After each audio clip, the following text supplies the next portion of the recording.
Dr. Torres, let's talk about the status of where we are as a patient is awaiting transplantation. Any new developments, any new successes that you're having? Tom, one of the problems that we had been facing over the past 10, 20 years was that our patients were waiting for a lung transplant and then suddenly got sick to the point where we could not keep them alive.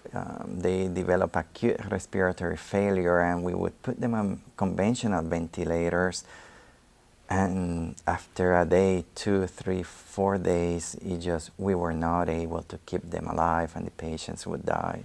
More importantly, after X amount of time, the patients being intubated and not moving, their muscles would become so weak, they would become so deconditioned that suddenly we would not be able to proceed with lung transplantation, because if we were to do a transplant, the post-operative period would be so harsh on the patient that they would succumb, not to the transplant per se, but because they were so weak. In the past, when patients were very sick, where even putting them on a breathing machine because they developed respiratory failure was not enough, the next step, the last resort to keep that young patient alive was ECMO. And this is a picture of an ECMO machine back in the early 2000s. And you can see how much equipment was needed to keep the patient alive. Some of the equipment is what we call an oxygenator, where blood is taken out of the patient into the oxygenator, give oxygen, remove CO2, and dump back the blood into the patient. But it was so cumbersome that in our experience, in my institution, we were not able to keep patients alive past 4, 5 days. Every single patient I remember would die, either from an infection, bleeding complications, etc. But imagine if we were to take this picture and suddenly convert all that equipment into that little picture. That tiny machine was able to do what all that other equipment was able to. And suddenly what we noticed was that, my God, we are able to keep these patients alive for 3, 4 weeks, 2 months. But more important, the old technology would not allow us to get the patient out of the bed and move and walk. With the new technology, we have patients walking in the unit. It's true, you have like 10 people around him. but the patient is able to stay strong, is able to move, is able to use their muscles so that they're still in shape to undergo lung transplantation. So it is interesting, over the past 20 years, the technology has advanced significantly. I remember the first ECMO studies were a disaster.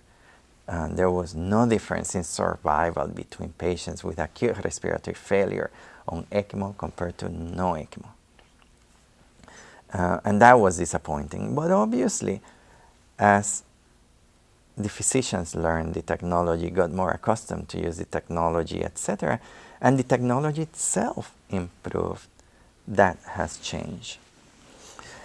There's a large study called the CESAR trial that was done in UK in 2008, where the primary endpoint was death or disability at 6 months, and it was a positive study. Patients who were placed on the ECMO technology did better.